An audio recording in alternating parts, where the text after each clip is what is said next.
Okay, welcome to the deep dive. When you think about breathing, it seems like, well, one of the simplest things your body does, doesn't it? Seems that way. Just air moving in, air moving out. But the reality is, that seemingly simple act is underpinned by a process of incredible complexity and, frankly, breathtaking precision. Uh-huh. It's not just about bringing air in ventilation. That's, just the first step. Right. The true miracle, the vital exchange that keeps us alive happens at a microscopic level, governed by fundamental physical laws. Yeah. This is the realm of gas diffusion. Exactly. And in this deep dive, we're pulling back the curtain to look at the absolute core of that second step. The diffusion of oxygen from the tiny air sacs in your lungs, the alveoli, across a delicate membrane and into your blood, and at the same time, the diffusion of carbon dioxide out of your blood and back into the alveoli to be exhaled. And we're not just touching the surface here, are we? The material you've shared takes us on a really detailed journey, from the most basic physics governing gas movement all the way through complex integrated lung function and even clinical implications. That's the plan. Our mission in this deep dive is to extract every vital piece of information, connect all the intricate dots, and build a truly comprehensive understanding. This isn't just about knowing the basics. It's about getting to a level of detail and comprehension that approaches mastery, the kind of understanding elite professionals in this field rely on every single day. We're using a comprehensive physiological text as our roadmap, making sure we cover every topic and concept presented. Think of this session as custom engineered just for you, the listener, to take you from a general idea of gas exchange to having a deep functional grasp of the mechanisms involved. Excellent. So let's jump right in and begin where the source material does, with the fundamental physics that dictates how gases move in the first place. At their core, gases like oxygen, carbon dioxide, nitrogen, they're just collections of simple molecules. And these molecules are never sitting still. Never. They are in a state of perpetual, random, kinetic motion. Just bouncing around constantly. Constantly. They're bouncing off of each other, off the walls of any container they're in, off any surface they encounter. Even when a gas is dissolved in a fluid or tissue, those molecules still retain this kinetic energy and are constantly in motion, bumping and jostling. That constant random motion, that's the engine driving diffusion at the most basic level, isn't it? It really is. There's no pump, no active transport mechanism moving these individual gas molecules across space based on where they're needed. It's purely the result of this inherent molecular energy. Right. And if the motion is random, how do you get a directed movement, a net diffusion, from one area to another? That's where the concept of a gradient is just fundamental. Okay. Imagine, it's shown conceptually in a figure like 40:1 from our source, an area with a high concentration of a gas right next to an area with a low concentration. Okay, like a lot of bouncing molecules on one side and just fewer on the other. Exactly.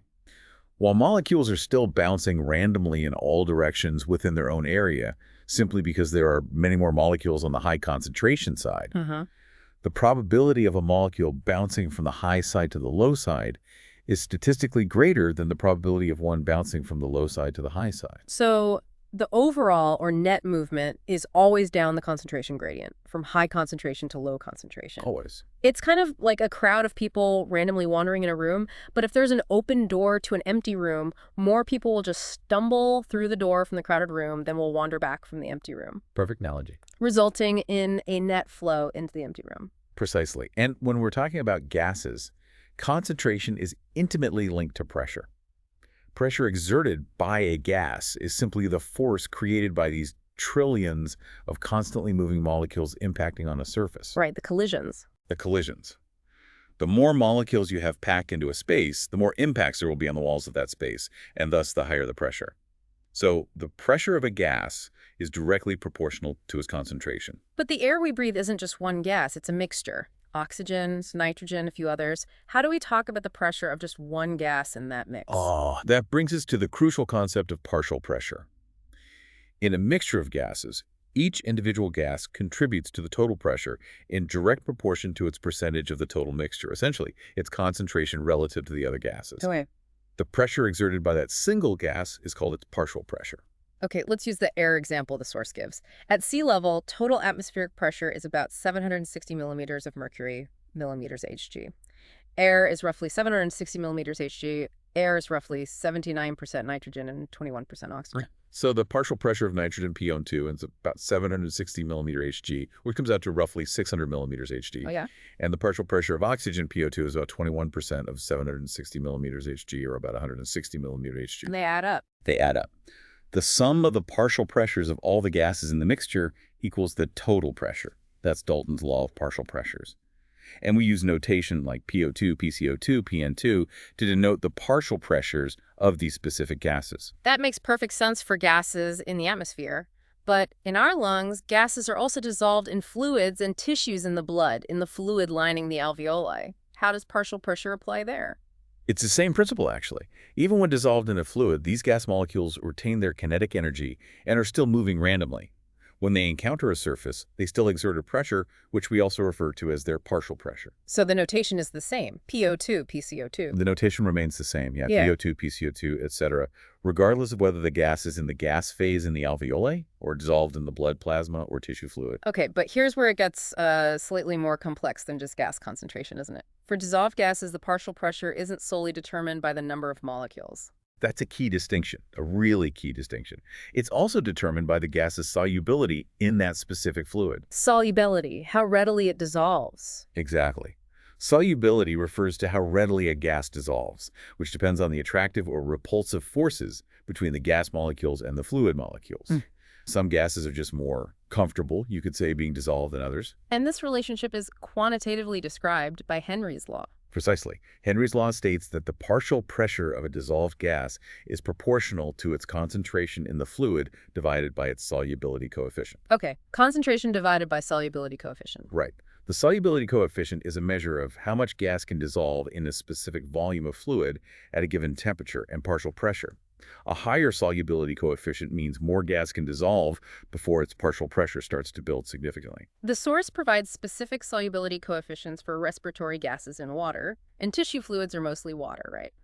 At body temperature, 37 degrees Celsius, oxygen's is 0.024, carbon dioxide's is, wow, 0.57. That's remarkably different. It is a monumental difference. Carbon dioxide is over 20 times more soluble than oxygen and water at body temperature. 20 times. So hold on. For the exact same number of dissolved molecules in a fluid, CO2 will exert a partial pressure that is 20 times lower than that exerted by oxygen. Exactly. Or, put another way using Henry's law, to achieve the same partial pressure of both gases in a fluid, you need 20 times more CO2 molecules dissolved compared to oxygen molecules. Wow. This difference in solubility is one of the most critical factors in gas exchange across the respiratory membrane. Absolutely critical. Okay. Let's bring this to the interface between the alveolar air and the blood. You've got the gas mixture in the alveoli, each gas with its partial pressure reflecting its concentration and collisions. Yep.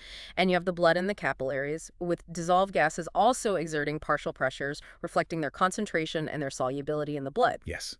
The partial pressure of a gas in the alveolar air represents the tendency of those gas molecules to move into the fluid phase of the blood. And the partial pressure of the gas dissolved in the blood represents the tendency of those molecules to escape out of the fluid phase and back into the gas phase in the alveoli. And the net diffusion direction and rate are determined solely by the difference in partial pressure between these two phases. That is the absolute core principle driving gas exchange across the membrane. That's it. Simple as that. If the partial pressure of a gas is higher in the alveoli than in the pulmonary capillary blood, there will be a net movement of that gas from the alveoli into the blood. This is the case for oxygen. Right. If the partial pressure is higher in the blood than in the alveoli, there will be a net movement from the blood into the alveoli. This is the case for carbon dioxide. Okay. The magnitude of this partial pressure difference is the driving force for diffusion across the membrane. The bigger the difference, the faster the diffusion. Now, the air we inhale doesn't stay dry as it travels down to the alveoli, does it? It gets humidified in the respiratory passages. How does that factor in? It's a crucial step, absolutely crucial.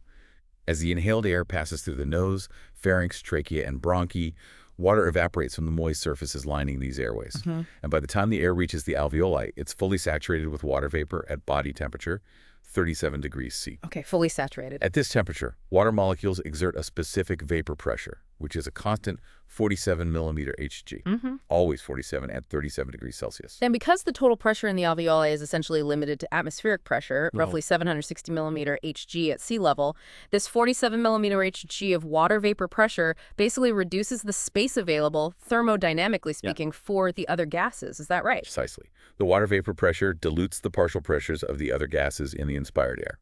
At sea level, dry air PO2 is about 159, maybe 160 millimeter Hg. Right.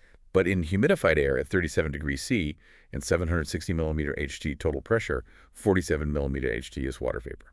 So the remaining pressure for the dry gases is 760 minus 47, which equals 713 millimeter Hg. If oxygen is still 21% of that dry gas mix, its partial pressure drops to 21% of 713 millimeter Hg, which is approximately 149 millimeter Hg. So it drops from 159 down to 149 just from humidification. Just from adding water vapor. Yeah. And nitrogen's partial pressure also drops proportionally.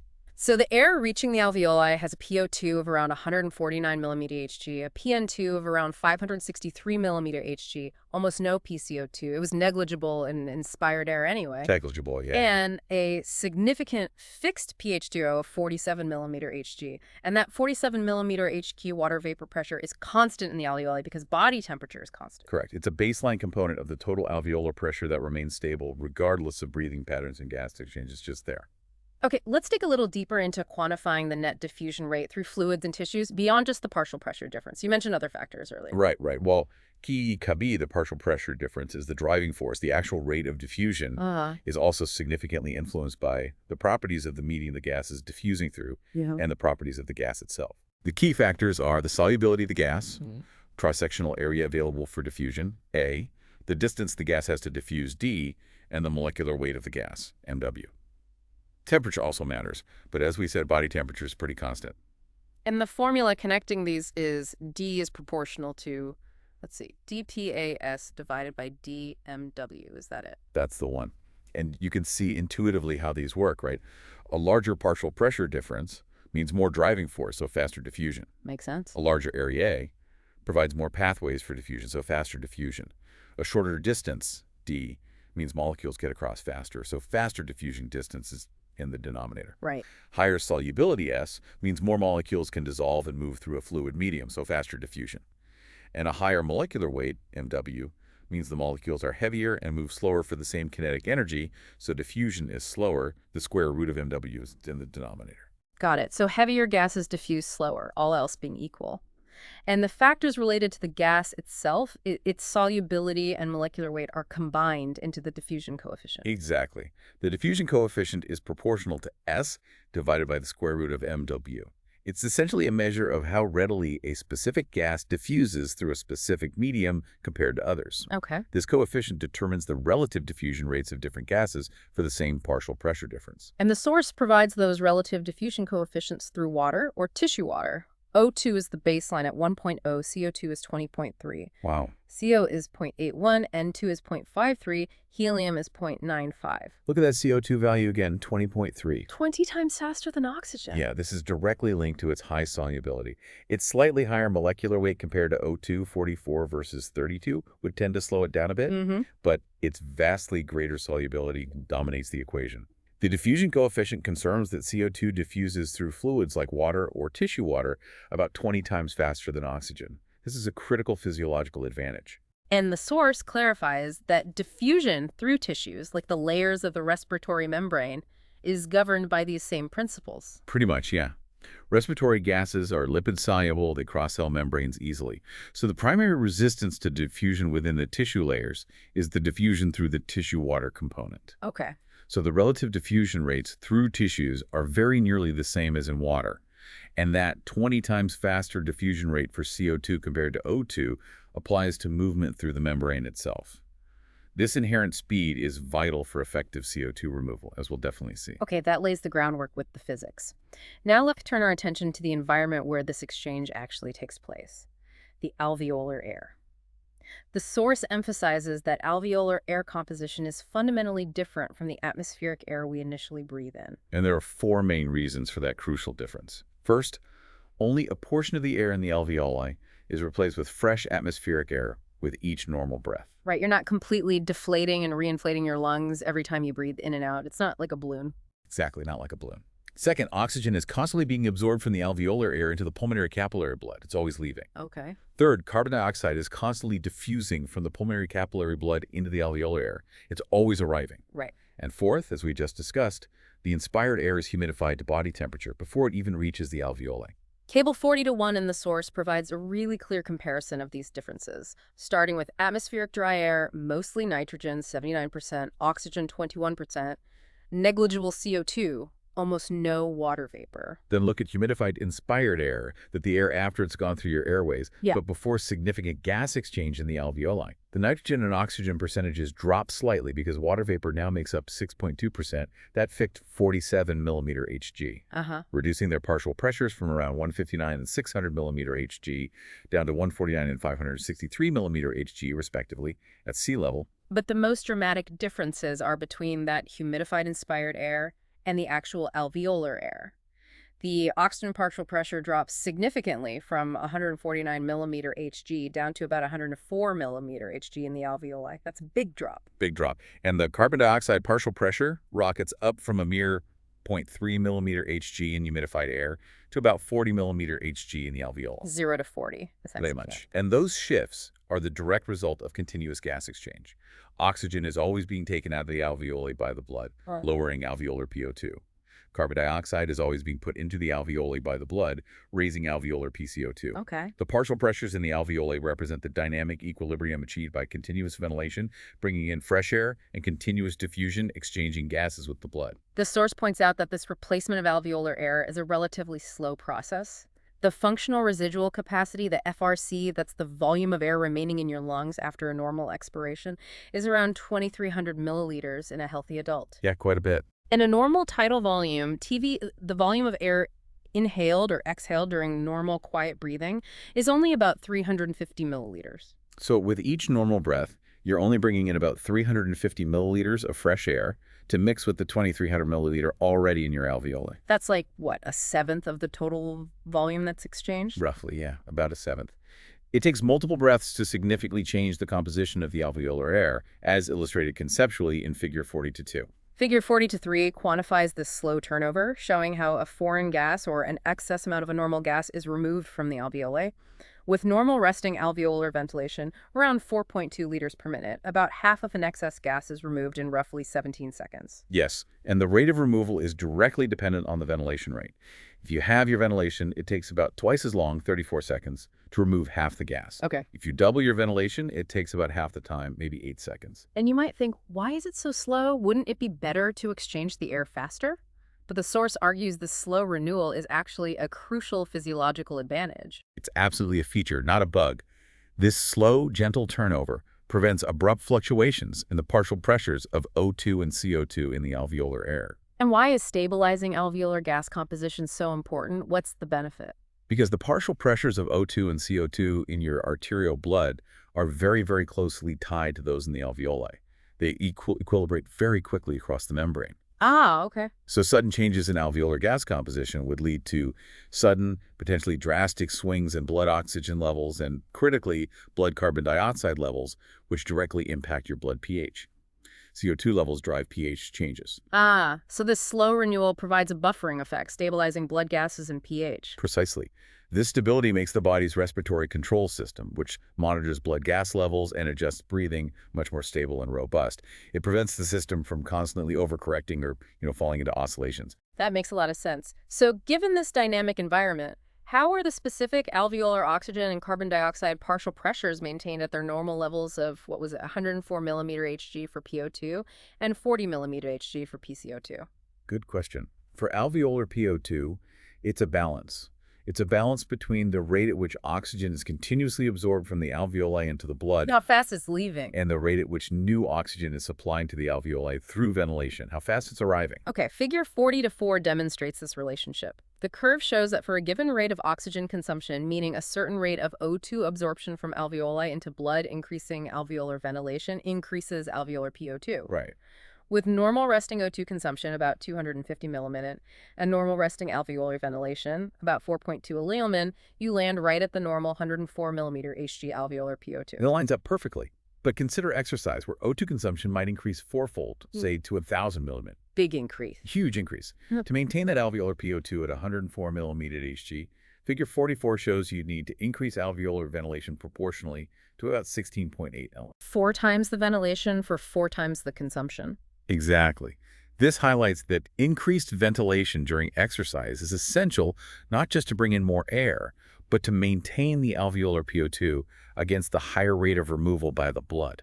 You've got to keep the supply up. And the figure also makes it clear there's an upper limit to how high you can raise alveolar PO2 by simply increasing ventilation while breathing normal air. Right. No matter how much you hyperventilate, the alveolar PO2 can't exceed the PO2 of the humidified inspired air, which is about 149 millimeter Hg at sea level. Can't get higher than the source gas, basically. To get higher alveolar PO2, you'd need a higher inspired PO2, like breathing supplemental oxygen. Okay. What about alveolar carbon dioxide partial pressure, PCO2? Similar idea. Similar balance, yeah, but in reverse. Alveolar PCO2 is controlled by the rate at which carbon dioxide is continuously diffusing from the blood into the alveoli. How fast it's arriving in the alveoli. And the rate at which it's removed from the alveoli by ventilation. How fast it's leaving. Figure 40-5 shows this dynamic. There's a direct relationship between the rate of CO2 excretion from the blood and the resulting alveolar PCO2 for any given ventilation rate. If CO2 excretion increases, the curve shifts upward. Makes sense. More CO2 coming in raises the level. With normal resting CO2 excretion around 200 millimin and normal alveolar ventilation 4.2 millimin, you get the normal 40 millimeter Hg alveolar PCO2. Right on the money again. And there's an inverse relationship between ventilation and alveolar PCO2. This is really important clinically. Oh, so. For a constant rate of CO2 excretion, doubling alveolar ventilation will roughly halve the alveolar PCO2.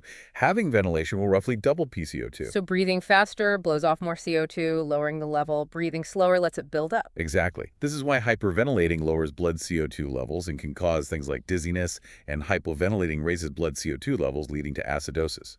So the precise values of alveolar PO2 and PCO2 are a constant dynamic equilibrium between how much gas your metabolism is adding or removing from the blood and how much fresh air your breathing is bringing in and taking away from the alveoli. It's a perfect physiological balancing act, constantly adjusting and responsive to metabolic demand. And finally, before we get to the membrane itself, the air we breathe out, the expired air, it's not the same as either inspired or alveolar air, is it? No, expired air is definitely a mixture. It's composed of air that stayed in the conducting airways, the anatomical dead space, trachea, bronchi, etc., which didn't participate in gas exchange. Right, just sat in the pipes. Mixed with the air that actually came from the alveoli where exchange happened. Figure 46 visualizes this during a single exhalation. The first bit of air coming out is the dead space air, right? Correct. It has roughly the same composition as humidified inspired air, high PO2, low PCO2. Then, as you continue exhaling, alveolar air with its lower PO2 and higher PCO2 starts to mix in with that dead space air. Yep. The concentration changes as you exhale. Towards the end of a full exhalation, you're breathing out air that is very close in composition to pure alveolar air. So the average composition of a normal tidal breath of expired air, as seen back in Table 4001, falls somewhere between humidified inspired air and alveolar air, reflecting that mix. Exactly. And measuring that average expired air composition is useful clinically because it provides insight into the effectiveness of overall gas exchange. Understanding the composition of alveolar air is paramount then, because this is the air that is in direct contact with the blood across the respiratory membrane for the vital gas exchange to occur. That's the interface. Which brings us to the critical interface itself, the respiratory membrane. The source describes the respiratory unit, or lobule, as the functional area where this exchange happens. Yeah, this unit includes the terminal parts of the airways, the respiratory bronchiole, alveolar ducts, atria, and finally the vast number of tiny alveoli. And the sheer scale is just staggering. About 300 million alveoli in each lung, each only about 0.2 millimeters in diameter, clustered together like grapes. Tiny, tiny structures, but millions of them. And what's truly remarkable is how intimately they're associated with the pulmonary capillaries. As shown in figures 47 and 48, The capillary network around the alveoli is incredibly dense. It's described as an almost solid network of interconnecting capillaries. Like a sheet of flowing blood covering the alveolar surface. That's a powerful image. It really captures it. It maximizes the contact points for diffusion. And importantly, gas exchange isn't confined just to the alveoli. It happens across the membranes of the respiratory bronchioles, alveolar ducts, and atria too. Collectively, the entire area across which gas diffusion occurs is called the respiratory membrane or pulmonary membrane. Let's zoom in even further on this membrane. Figure 40-9 provides a cross-section view showing the distinct layers that oxygen and carbon dioxide molecules must traverse to get between the alveolar air and the blood. It looks like about 6 different layers. Let's list them out, starting from the air side. First, there's a thin layer of fluid lining the alveolus containing surfactant. Even that thin water layer presents a slight barrier. Okay. Then, the alveolar epithelium itself, a single layer of very flattened cells, mostly type I pneumocytes. Very thin cells. Extremely thin. Next, the thin epithelial basement membrane. Then there's usually a very thin interstitial space separating the epithelial basement membrane from the capillary, though often this space is almost non-existent where diffusion is most active. Okay. Fifth is the capillary basement membrane, which is frequently fused directly with the epithelial basement membrane, minimizing that interstitial space. Making it even thinner. Exactly. And Yep. finally, the capillary endothelium, the single cell layer forming the capillary wall itself. So, despite being potentially 6 distinct structures, the source emphasizes how incredibly thin this entire membrane is, as little as 0.2 micrometers in places, with an average thickness of maybe 0.6 micrometers. Just fantastically thin. Except where the nuclei of the cells cause slight bulges, it's incredibly attenuated. That thinness is absolutely critical for rapid diffusion, And coupled with the vast surface area. which the source estimates is about 70 square meters in a healthy adult male. 70 square meters, that's like what, the floor area of a large room? Or half a tennis court? Something like that, yeah. It's Yeah. enormous. And over this massive, ultra-thin surface, you have a surprisingly small volume of blood flowing at any given moment.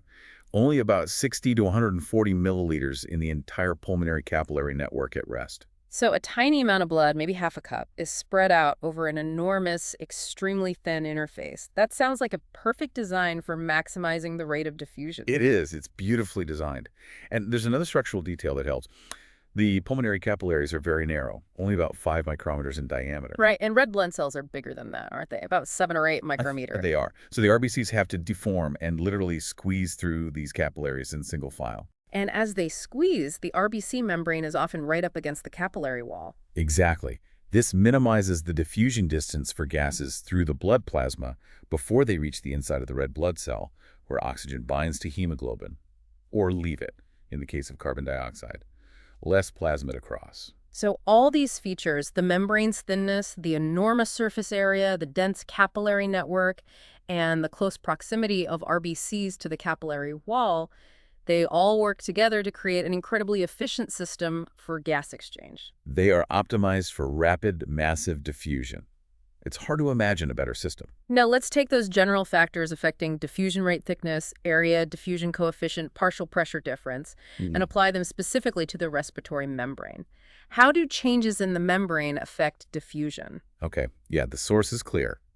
Changes in the physical properties of the respiratory membrane directly impact its ability to exchange gases. Let's break it down. Okay. First, membrane thickness. If the membrane becomes thicker, the diffusion distance increases, slowing down diffusion according to that formula. Right. This happens in certain lung diseases, like pulmonary edema, where excess fluid accumulates in the interstitial space. Swelling, essentially. Swelling, yeah. Or pulmonary fibrosis, where scar tissue thickens the membrane layers. The source notes that increasing the thickness to more than 2 to 3 times normal can significantly impede gas exchange. Okay, thickness matters a lot. What about area? Membrane surface area.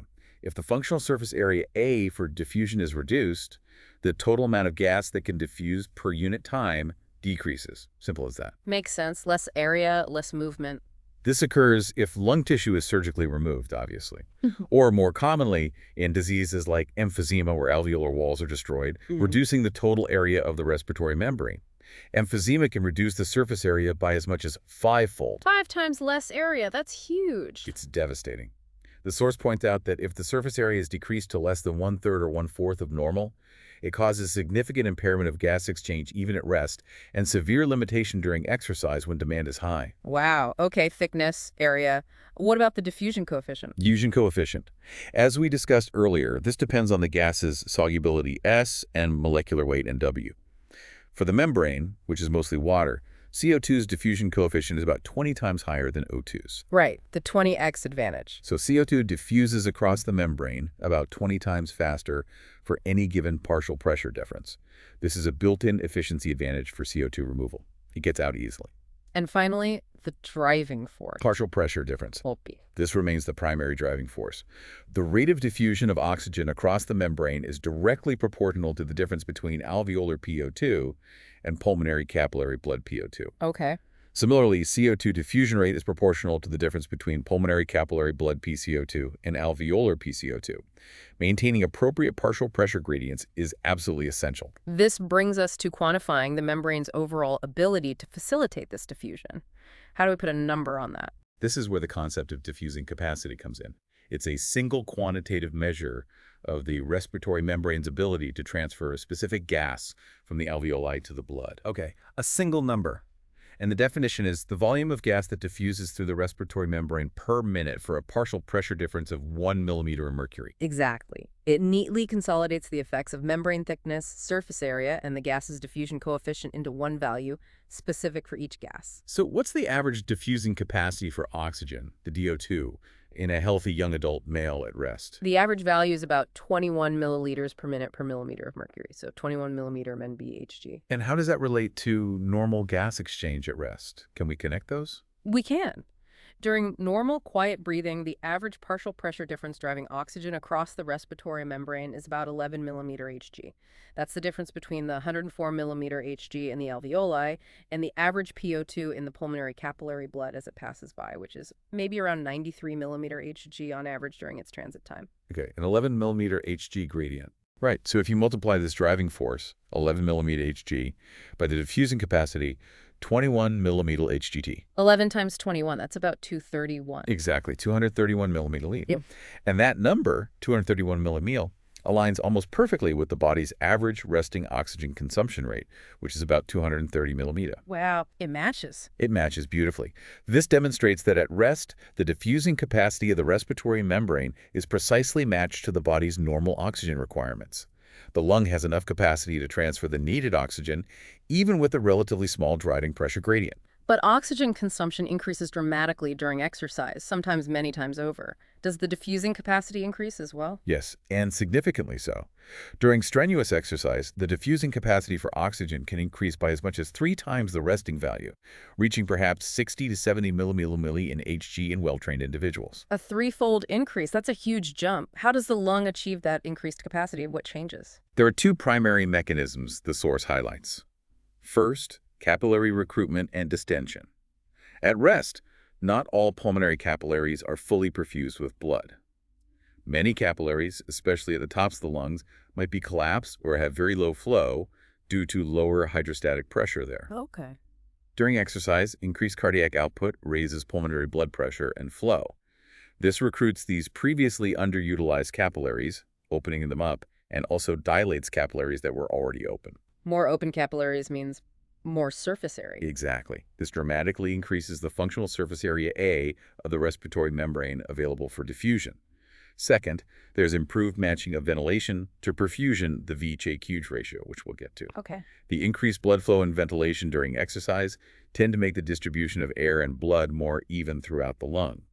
This improved matching indirectly enhances the average partial pressure difference and contact time across the entire available surface, effectively increasing the efficiency of diffusion. So exercise boosts oxygen delivery, not just by making you breathe deeper and faster, but by physically increasing the lungs' capacity to transfer oxygen into the blood across the membrane. Exactly. It's a crucial physiological adaptation to meet the higher metabolic demand for oxygen during activity.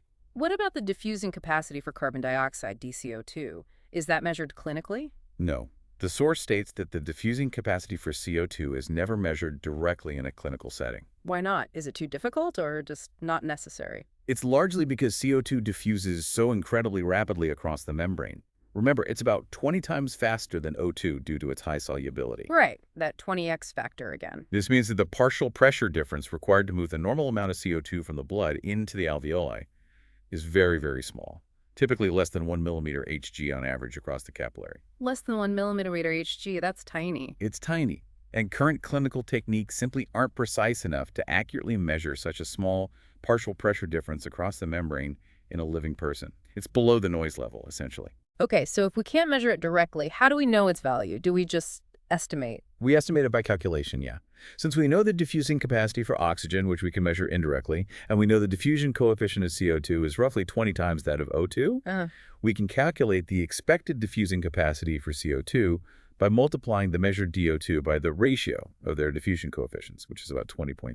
And the calculated values are substantially higher than for oxygen, right? Massively higher, around 400 to 450 millimin Hg at rest, and potentially increasing to 1,200 to 1,300 millimin Hg during strenuous exercise. Wow. So the capacity to move CO2 is enormous compared to oxygen. It is. And figures like 4010 graphically show this huge difference in diffusing capacity between CO2, O2, and carbon monoxide. Yeah. CO2's capacity is vastly higher. This reflects the lungs' exceptional efficiency at eliminating CO2, even with minimal partial pressure gradients needed. Okay, so if measuring pulmonary capillary PO2 to calculate DO2 directly is also difficult, how is oxygen diffusing capacity actually measured clinically? You said indirectly. Right. It's done using an indirect method, most commonly the carbon monoxide CO method. Carbon monoxide, like the poisonous gas. Isn't that dangerous?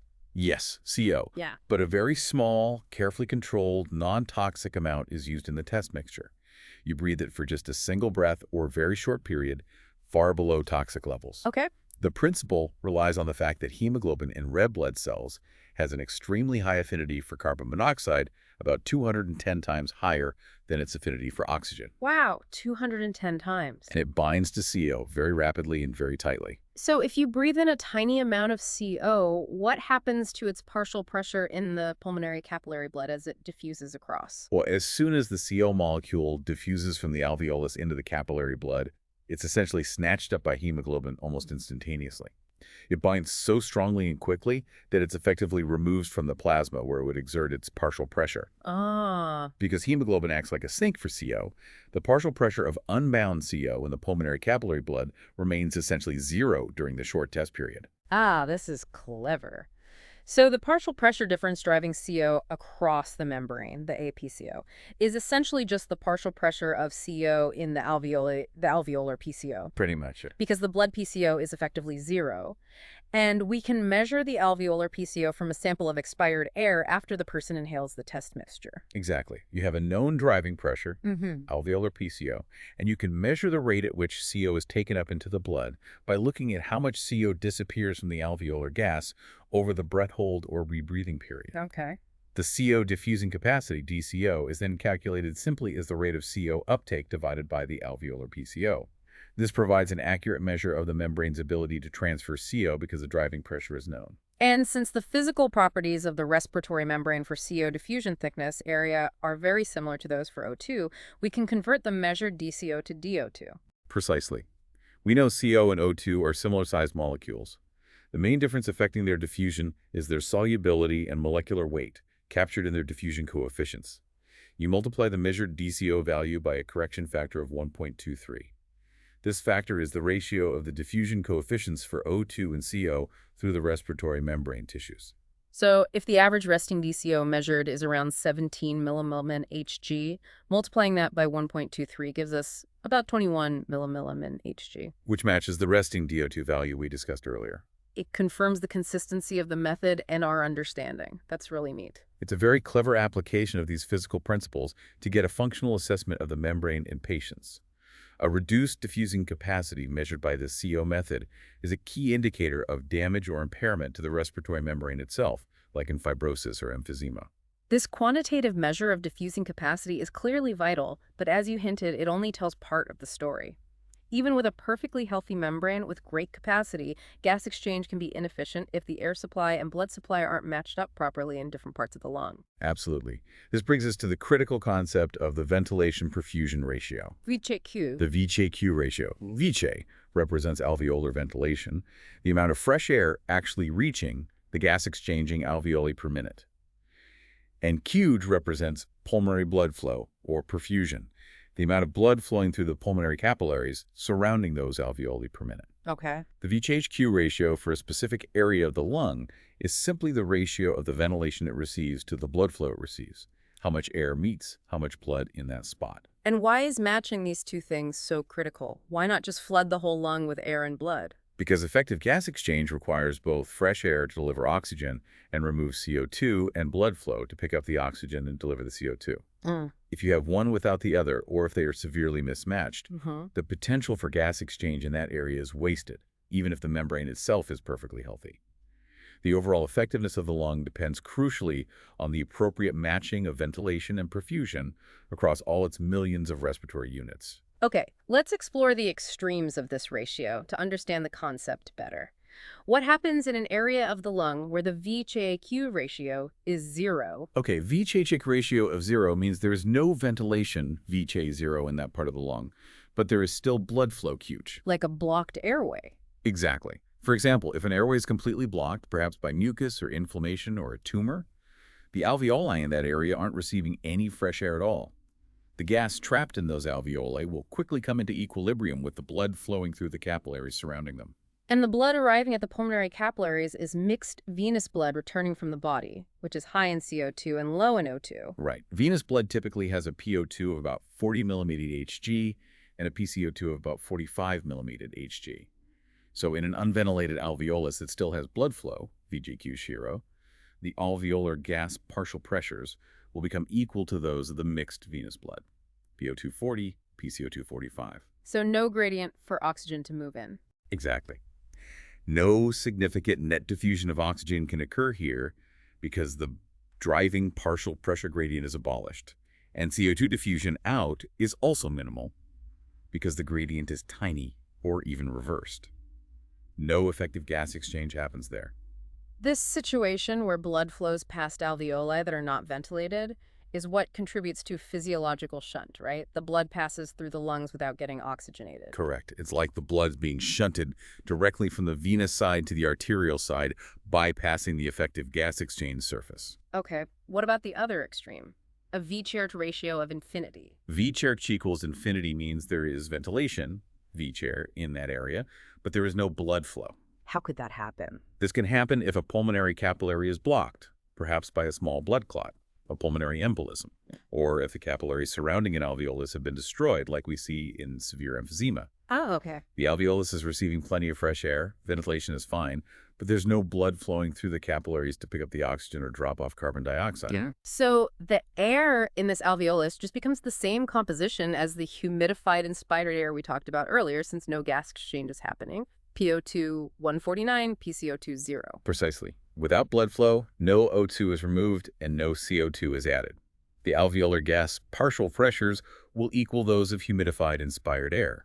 PO2 approximately 149 millimeter Hg, PCO2 essentially 0 millimeter HA. So the ventilation to these alveoli is completely wasted. Completely wasted. It's not leading to any gas exchange because it's not meeting up with any blood. And this situation where there's ventilation without perfusion contributes to physiological dead space.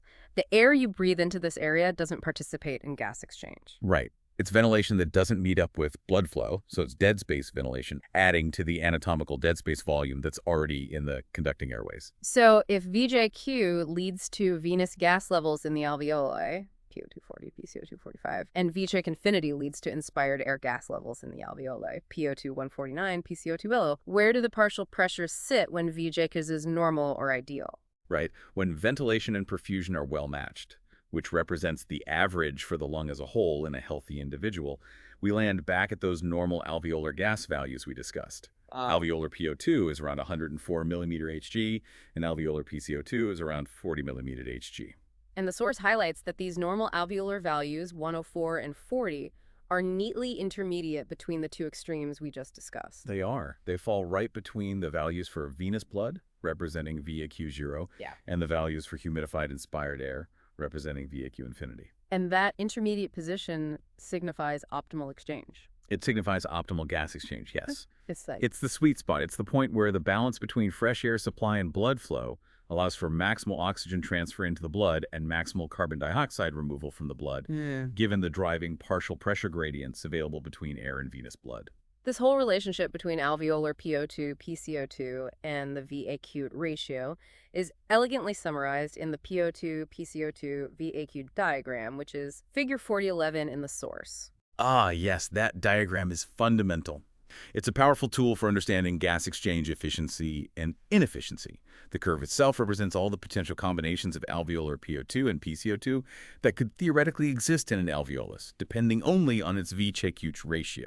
Okay. Assuming you start with normal gas composition in the inspired air and normal gas levels in the mixed venous blood supplying the lung capillaries. So, at the bottom left of the curve is the point representing VHAQ. The gas levels here match venous blood, PO2 40, PCO2 45. Correct. That's the shunt point. At the upper right end of the curve is the point labeled I for inspired air, representing VHAQ infinity.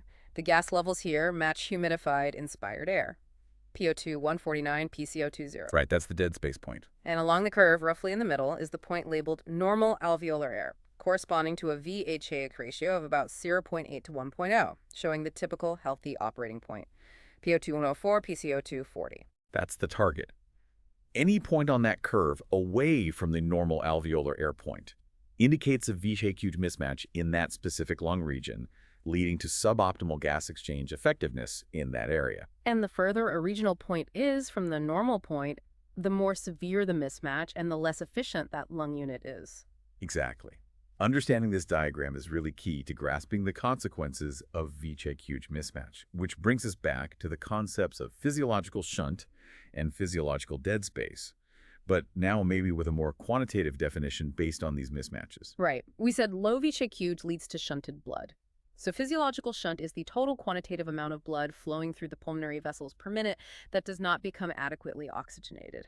That's a good working definition. It includes blood perfusing areas with very low V-shaped examples, the true shunt units, and also the small amount of blood, about 2% of cardiac output normally, that bypasses the alveolar capillaries entirely via anatomical channels, like bronchial veins draining directly into pulmonary veins. So it's the sum of blood flow through underventilated alveoli plus those anatomical shunts. Exactly. It represents the total fraction of cardiac output that effectively bypasses oxygenation in the lungs and enters the systemic arterial circulation, still containing venous-like levels of oxygen. And the source provides a formula to measure this clinically. Yes, the shunt equation. It's QPS, QT, CiO2, CO2. Let's break that down. QTS is the physiological shunt flow. QT is the total cardiac output. Right. CiO2 is the theoretical oxygen concentration in the blood, if it perfectly equilibrated with ideal alveolar air, sometimes called end-capillary O2 content.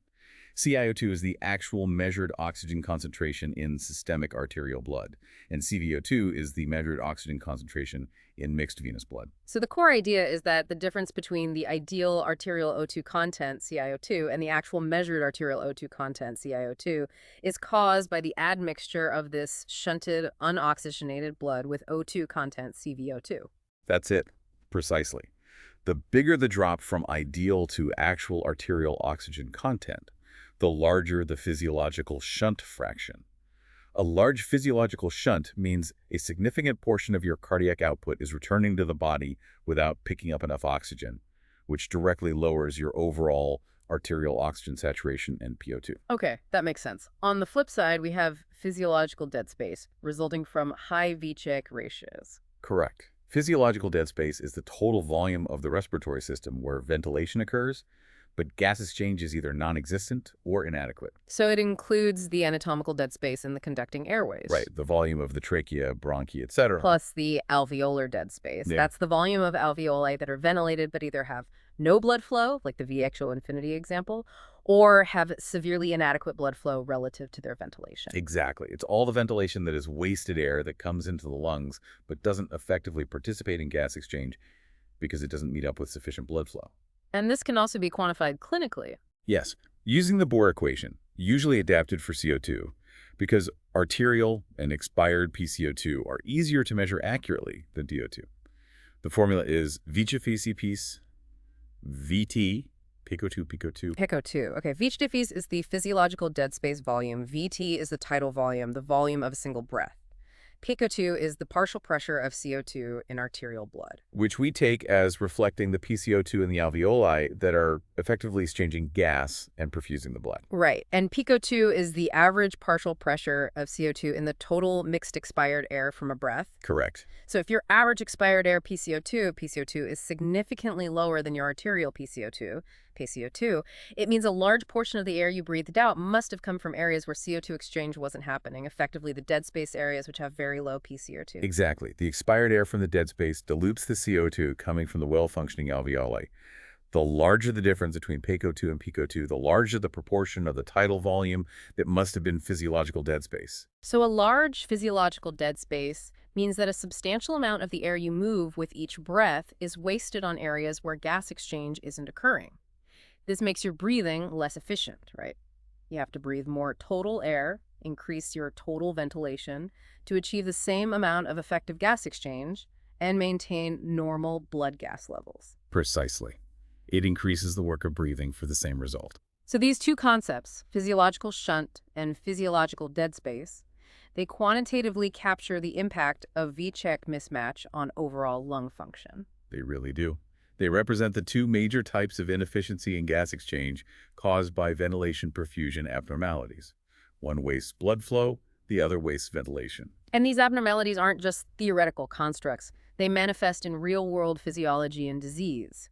Even in healthy lungs, V-check isn't perfectly uniform throughout, is it? That's right. Especially when you're standing or sitting upright, gravity plays a noticeable role. Both ventilation and blood flow tend to be lower at the top, the apex of the lung, compared to the bottom, the base. Okay, less of both at the top. Yes, but blood flow decreases more significantly from bottom to top than ventilation does, because blood is heavier than air and pulmonary pressures are relatively low. So at the top of the lung, you have relatively more ventilation compared to the amount of blood flow it gets. Yes, the V-Chac-Huge ratio at the apex tends to be relatively high, perhaps up to 2.5 times the ideal ratio for the lung as a whole. And a high V-check-huge means? It means those areas contribute a small amount of physiological dead space. The ventilation there is somewhat wasted relative to the low perfusion. The air composition in those top alveoli will be closer to inspired air, higher PO2, lower PCO2 than the average. Okay. And what about at the bottom of the lung? At the base, blood flow is highest due to gravity. Ventilation is also higher than at the apex, but it doesn't increase proportionally as much as the blood flow does. So the V-Huge ratio at the base is relatively low, perhaps down to 0.6 times the ideal ratio. A low V-check-huge means? It means these areas contribute a small amount of physiological shunt. Blood flow is relatively high compared to the ventilation it receives, so the blood passing through these capillaries doesn't get fully oxygenated or it doesn't give up as much CO2.